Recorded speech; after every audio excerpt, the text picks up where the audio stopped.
Hello and a very warm welcome. You're watching Business Plus. I'm Shweta Kothari. Welcome to this very special broadcast. Union Minister Smriti Irani has stirred a controversy. The Minister for Women and Child Development, Smriti Irani, has said that menstruation is not a handicap and it should not warrant a specific paid leave policy. Now, Irani was speaking in Rajya Sabha in response to a question on the menstrual hygiene policy in the country, where she clarified that there is no proposal under consideration to make provision for paid menstrual leave mandatory in all workplaces. Now, in a written response submitted in the upper house, Irani said, and I quote, "A small proportion of women and girls suffer from severe menstrual pain or cramps, and most of these complaints are manageable by medication." Did the government conduct research on how many people suffer from menstrual pain and to what degree? We don't know. In fact, a 2016 study published in the National Library of Medicine says that dysmenorrhea or severe period pain is very common, and in fact it is a leading cause of absence from work in reproductive age. So while menstruation is not a handicap, it can hamper a menstruating person's ability to perform daily tasks. But the question remains, should there be a period leave policy? We will be discussing that. Let's quickly listen in to what Smriti Irani had to say. So as the gentleman would concede that as a menstruating woman, I can very particularly in this house say, menstruation and a menstrual cycle is not a handicap. Neither it's a natural part of a woman's life journey. Given that women today are opting for more and more economic opportunities, I will just put my personal view on this, sir. I'm not the officiating ministry. We should not propose issues where women are in some way denied an equal opportunity just because somebody who does not menstruate has a particular viewpoint towards menstruation. So will period leave deny women the opportunity to be equal participant in workforce, or is it counterproductive to what it is aiming to do?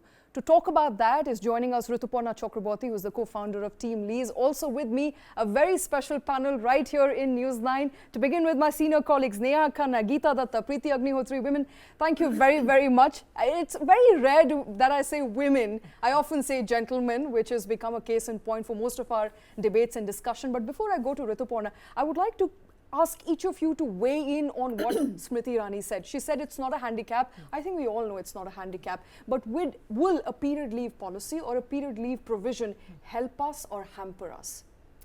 Shweta, I will be honest with you that as a woman, this is something I've always felt conflicted about, because we know that there are women out there who really do suffer during their menstrual cycle, and perhaps their productivity does get hampered. But at the same time, I will be honest, I think there is plenty of reason to agree with the minister. I think the reason why she's taken the strong stand that she has on this issue is because there is this concern in large sections that, if you're going to have this policy of paid leave for your periods, then it could end up in increasing workplace discrimination against women, because we've already seen, we're a country where you already have far fewer women in the workforce than should be the case. The numbers have fallen drastically, and you know this better as a business journalist. During the COVID period, we're anyway struggling to bring a lot of women back. They already face a lot of disadvantages vis-a-vis their male counterparts, right? Now, if you're going to add this policy, as some sort of a burden for companies, it is very likely that a lot of them will turn around and say that maybe we don't want to hire women in such huge numbers. And if that's the kind of situation we're going to have on our hands, then I think the minister does have a point. That instead of having mandatory paid leave for women during such a period, maybe we can find a middle path where women who suffer more than the others can perhaps get a little more leeway when it comes to applying for medical leave, rather than making it mandatory for companies. So it is a very complex issue, Geeta, and you've been in the workforce for a while, and I think you can speak on behalf of a lot of women. You've mentored yourself. It is a complex issue for a young woman specifically to come up to her manager and say, look, I need a period leave. So that is in fact contrary to what a period leave would ask you to do, which is to declare that you're taking a leave because you're menstruating. What is your overall view on where we are at the moment? Have we reached a point where discussions are important and a leave and a fixed leave for periods would initiate that discussion? So I don't believe a fixed leave would initiate discussion. What you need to discuss in the workplace is, be open and acceptable, since there are a lot of, at least in our field, even if you look in television industry, we have a sizable number of women who are working here. You need to sensitize places where the men are in the HR or the senior, generally workplaces, to let them know that there is a possibility that there are some women who might go through terrible pains, and therefore if they ask you for leave, don't laugh at them and don't discriminate against them. Understand that they need leave, but to specifically say, okay, I earmark leave. I agree with what Neha is saying. I don't think that is the, I've been a sports person all my life, and I've played, represented a state level, and I've played almost, chosen to play for national level, and I've never felt the need to, there were times, and we were wearing short skirts, right, in school and stuff like that, and then never ever, the correlation never happened for me. And I mean, even if you look at the advertisements in the, on news channel, television channel, advertisements per se, when they have these sanitary napkin advertisements, they come up with the fact that don't, ladki ki udaan, and don't stop her and stuff like that. And it sort of is the truth. We are coming from a very kind of a society where they would have women stay separately. Her utensils were, she was separated from the house and all of that. Now you're getting her back, and now you're saying, no, let's separate her. If she's, having her periods, or she's down, for a few days of the month, then no, let's treat her differently. No. My biggest concern, sorry to jump in there, is that could it become a disincentive for companies to hire women? Right. And we certainly don't want a situation like that, where at a time when we're, hoping that more and more women can actually join the workforce. Absolutely. And Preeti, it's often compared with maternal leaves, that if women are allowed per policy, as per law of the land, to avail maternal leave, they should also find it within the law to get a paid leave whenever they are, suffering from great period pain. Yeah. Does that account for a lot? And it does, in fact, as per a study that I quoted back in 2016, various other studies as well, it does account for a lot of women's majority of their life cycle where they are in pain, they're not able to attend to their basic duties. Girls who are not able to go to school. In fact, 20% of an average girl's time in school is lost because she's unable to bear the pain, therefore unable to attend the school. At a time like that, it's now, do you think it's time that we address the monster in the room? Yeah, like in my opinion, while I agree with you, Geeta, that saying that it shouldn't be a mandate, but looking at the situation when there are girls who are in tremendous pain and they just cannot get up from the bed. There are days that they are bleeding so heavily that they cannot put their 100% at work. So when you're coming at work and you cannot give your 100%, then obviously there's no point. It's better you take rest.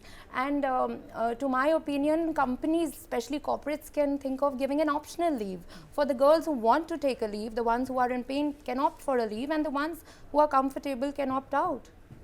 Absolutely. And let's also get in Rituparna, who's been waiting and listening in to all of us. Ritu, thank you very much for taking time out. I want to begin by understanding, all of our concerns, I think, if you'd like to sum it up, is that we do need leaves. Yes, of course, we do need provisions where girls find it, better, and there's an incentive to go to work and you don't have to take a break and you're not disincentivized. At the same time, it will create more sexism at workplace. Perhaps the stigma will be more if women are given leave. In your assessment, is that the right sort of debate that one should be having right now?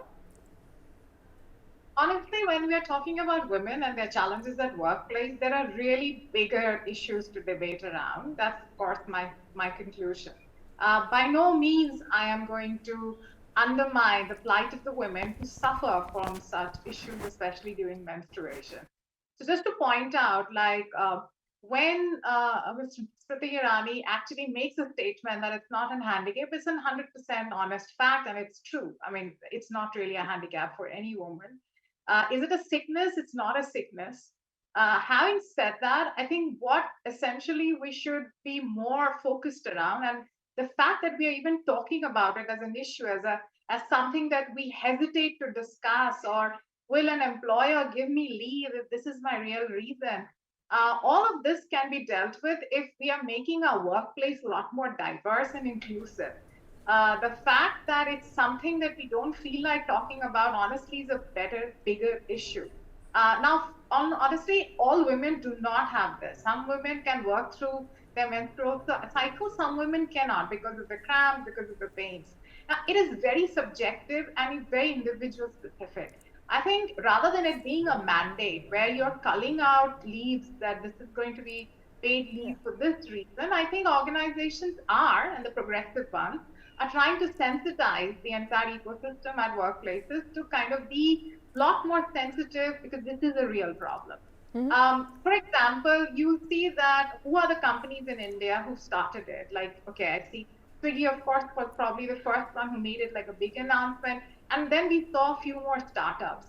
But you know, if I were to talk about the larger organizations, the way they're looking at it is that let's come out with a leave policy which doesn't discriminate anyone, either sexes at workplaces. It's a consolidated one. Now, who chooses to use it for which purpose is something that should be left to the discretion of the individuals at the workplaces. For example, probably minimum leaves that organizations are looking at is probably 18, 19. It's state specific, so differs from state to state. And some organization may add another 7 or 10 days extra leave. Now, how you unpack it, whether you want to pick out your casual leaves, whether you want to pick it out of your sick leave, whether you want to use your special leaves, I think this is something I believe most organizations are choosing to leave it to the discretion of the individual and the employee. And that's the right thing to do because that essentially will ensure that there is the right amount of sensitivity and there is no possible discrimination that can happen. As a matter of fact, the fact that there are only 7 countries, I mean, it's not that globally organization or countries are not sensitive about it. But the fact there is no correlation between this and there being an upside in terms of making women more inclusive at work, or there being a huge dramatic improvement in the country's GDP. So I guess the only way we can be inclusive is get more women at workplace and much of these issues will get resolved automatically.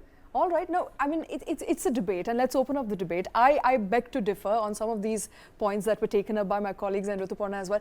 To begin with, I think to start a conversation, it is important to introduce a period leave policy, and which is when you'll be able to go up to your manager and actually have a conversation to that respect. Now, I think the problem is two-pronged. One is the economic problem, that women will not have enough economic opportunity, and the other is the social stigma. And you've got to look at it from both these perspectives. Let me bring in an interesting point that Rituparna mentioned. She said 7 countries have affected these change. And I have some numbers here to put this in perspective. Very interestingly, when Japan introduced leave policy, it was way before World War II. And after they introduced it, as of 1965, 26% women were availing period leave policy. As of 2017, it had come down to 0.9%. So as far as the economic disadvantage is concerned, women, even if they have that policy leave available to them, are not really taking up that leave. Now, a similar thing was seen in South Korea, where the numbers dropped drastically from the time it was introduced up until now. So that economic argument, and perhaps, you know, Neha, you could come in at that, the economic argument that women are going to take more leaves, it's going to disadvantage them in the workforce. I think numbers speak for themselves, and the numbers here state very clearly that that may not be true. You know, my concern there, Shweta, is about the mindset problem that we have. Like I said already, I think we're a country where we should be having far many more women in the workforce than we do, and the COVID pandemic made the situation far worse.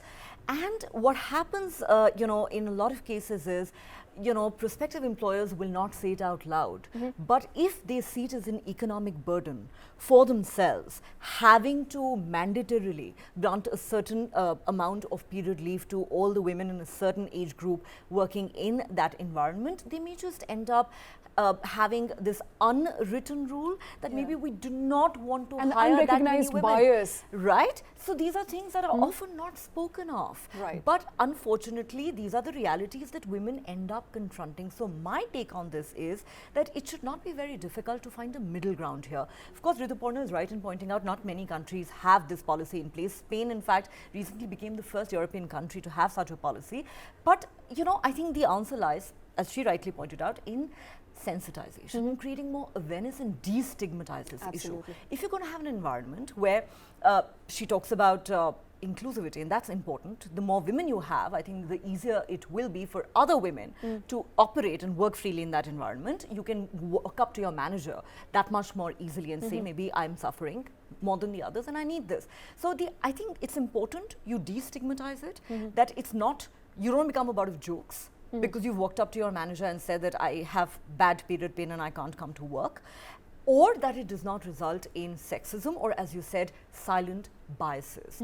Once you have addressed that issue, which like I said pertains more to the mindset than anything else, I think the problem is largely resolved. And Hannah, how do we really confront this mindset problem? Okay, so I have 2-3 things. First of all, I agree with her when she said, you know, you have set of leaves that you've got, and also remember, I mean, all of us here, how many of us actually face, you know, get pain every month, and how many don't, and how many get it once in, you know, 3 months or something like that. So depending on, if you make it mandatory, saying, okay, you know, you've got this period leave, I may not want to avail it and I may miss out something else. My point is that if you have sick leave or you have casual leave, those who really need it should be, you know, able to avail that. That's why you have a casual leave, because it normally lasts for a day or two, or sometimes all 4 days that you're down, right?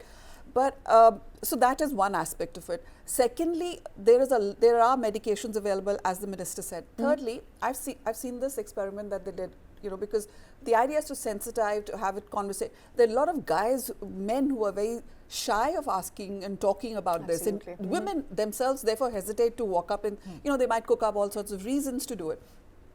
One of the foreign channels, they had a device where they attached it to the men, and they said, okay, button 1, and this guy said, okay, I'm feeling little something. Button 2, he says, okay, I'm feeling slightly uncomfortable. So they went up to button 5, and he says, this is what is the amount of pain that women go through every time they're down, and the men couldn't handle it.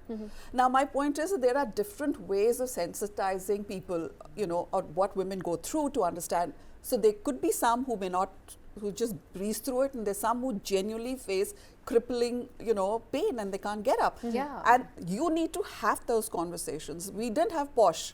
We started POSH. Now every time a new person joins in an organization, the women and the men, they're told there's a, you know, there's a committee that's formed. Similarly, have one like this, start the conversations. The idea is not to separate. Already on the social media, I'm seeing men talking about, you know, it's not that the men are not going through certain things. We also have, which is a fact. And you can't be fighting for equality and then saying, I'm sorry, we're equal, but when I'm sick, my sickness is more than what somebody else. Tomorrow you'll say mental health is a main issue. Biological responsibility as well. When some of these arguments were also used against maternity leave, you know, come to think. No, but maternity leave, maternity leave, I beg to differ over there, because maternity leave, you have a baby, and the baby is dependent on the mother. So first 6 months, first 6 months, there is a logical reason for the mother to be with the child, because you're breastfeeding, you're looking after the child, your physical health. You know, there's a whole lot of saying that in Indian families, when a baby is born, the mother is given a lot of nutrition. And there I'd say go a step further and give men more paternity leave, because they better handle some of the responsibilities. Yeah, they better take up. I agree. Absolutely. And I keep asking that, did you take the maternity leave too? Because, you know, they need to be. So that is complete. I mean, there is no comparison. Yeah, I would like to make a point, like, you know, women are biologically like this. That's why we get maternity leaves. So even a period leave should be considered as a part of the biological reason of a woman's body, isn't it? Absolutely. I mean, and Rituparna, to understand, you know, at your level, since you've been a co-founder of a company and you manage talent and you continue to do so till now, what are the steps that HR and companies are taking? We've seen a list of these companies on our screens, from Zomato to Swiggy, which have now introduced a period leave policy. In fact, when Zomato started it, and Dipinder Singh, the CEO, said something, and I would like to quote what he said, because that attracted a lot of negative attention. He said, there shouldn't be any shame or stigma attached to applying for a period leave. You should feel free to tell people on internal groups, on emails, that you are in fact on a period leave for the day. So to start a conversation and be honest about why you are taking that leave, as opposed to a general, I am not feeling well, I am sick and this is a sick leave. So be honest, start a conversation, which is what Dipinder Goyal said, and that did not go down very well with a lot of people on social media. What can the companies do? How much have they done so far? In your assessment, you know, the introduction of period leave policies in about 18 to 20 companies that you can see on your screen, is that enough? Okay, I think, again, like I mentioned, this is something which is very individualistic. I mean, a woman may want to talk about it, another woman may not want to talk about it.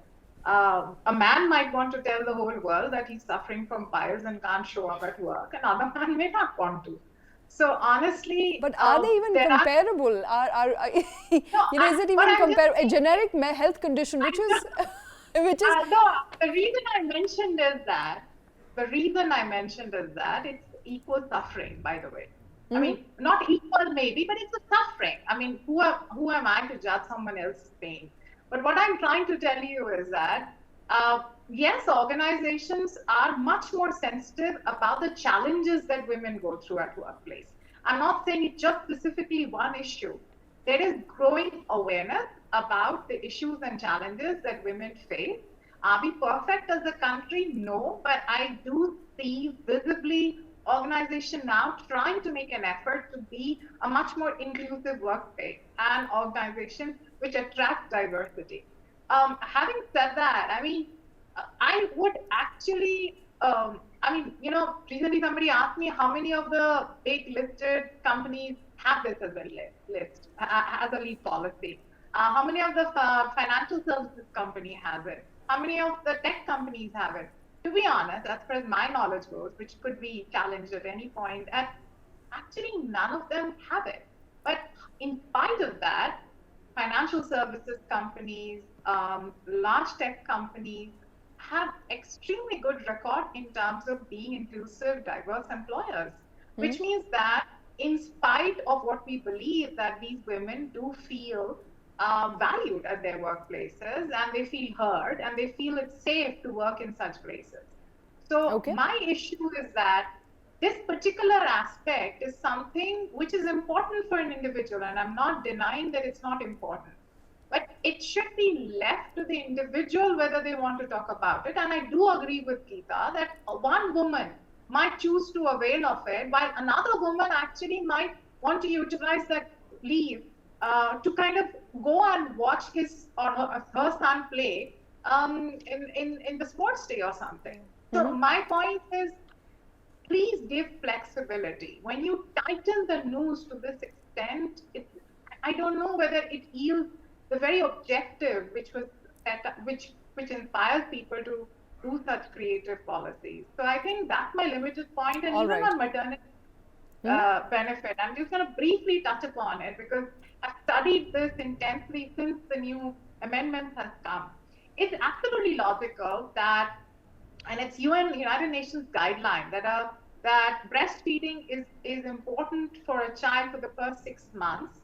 However, India is the only country where the burden of 6 months maternity benefit is on the woman's employer. India is the only country. And that essentially did have effect on women and getting women being hired at workplaces, women who are approaching marriageable age, or women who have been married. There has been bias against such women being hired at workplaces in many organizations. So we cannot deny that policies which are not thought through adequately and actually does not include women in the policy making sometimes have very adverse and absolutely opposite results from what it was intended to do. All right. Now, this panel has so far disagreed on whether... I have to just add one thing. Just one, sorry. Sure, one sure, thing. Geeta, yes. You know, I remember I was very keen to join the Indian Air Force, wanted to be a fighter pilot, and I remember fighting for it. That was years before they allowed it.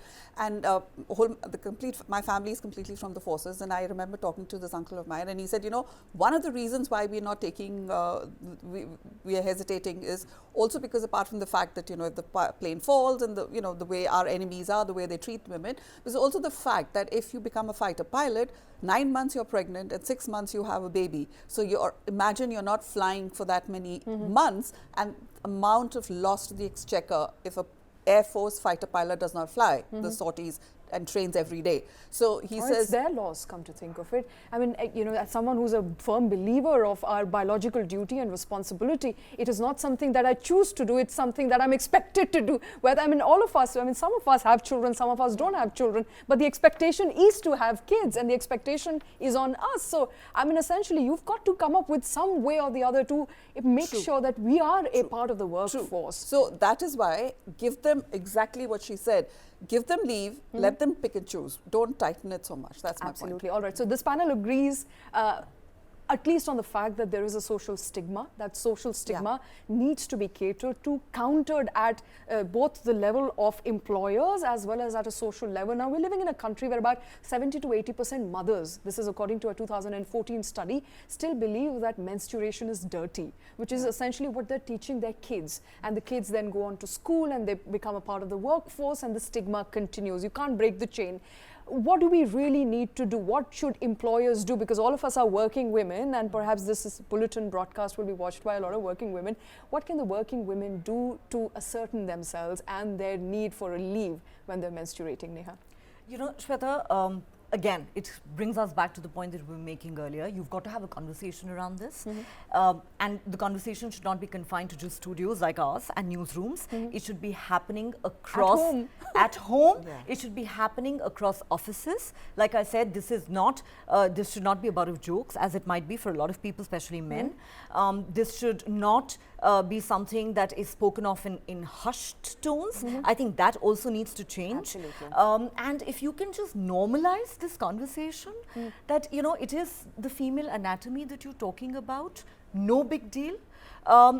So the idea really is to create that kind of sensitization, but coming back to the fear of discrimination that I have voiced, I think Rituparna, in a sense, just endorsed what I said, or shall I say confirmed my fear as an HR leader, that whether we like it or not, this is the reality that a lot of women do end up missing out on opportunities to get hired because of this one factor. And we don't want that to happen. We want more women in the workforce, and therefore I think it all comes down to greater sensitization, more awareness, and flexibility. Flexibility Just and keep it conversation. flexible. Yeah, You know, like, you know, even the HR need to now, you know, bring in some seminars, internal seminars. So Conferences, yeah, seminars, conferences on this topic, and they can also do something better than just a vending machine in the washroom. Absolutely. Yeah, More than a vending machine. A town hall perhaps is town very hall much for sure. needed. And definitely we need, you know, we are having these conversations. I'd love to see how many people are talking about it in our news studios also. We don't even we don't talk anything other than politics and sports maybe. But you know, you need to bring in what society is going through, what the country is going through, what all of us need to discuss. We need to bring this more and do this more often. Perhaps time to have a poll in the TV9 newsroom on the matter. And I'd love to know what the men think, by the way. This is an all-women panel, which is great, because we've had enough of manners, but I'd love to know what the men think. What the men think, and if they're okay and they're comfortable, they need to be comfortable with this conversation. I was coming to that. I would love to have them sit here and see if they actually are open and they talk openly. Even having the discussion is with the men. Absolutely. So next time, let's have more male men. panelists. Let's have male panelists next time. Neha, Geeta, Preeti, Rituparna, thank you very much, all of you. Absolute pleasure listening to you. I hope our audience, our listeners have taken much from what is to come as far as HR policies with respect to paid or unpaid menstrual leave is concerned. I think there is a consensus that there needs to be a greater recognition of what women go through, but at the same time to designate perhaps a certain leave as a period leave would be to restrict a woman's choice and her ability to take that leave.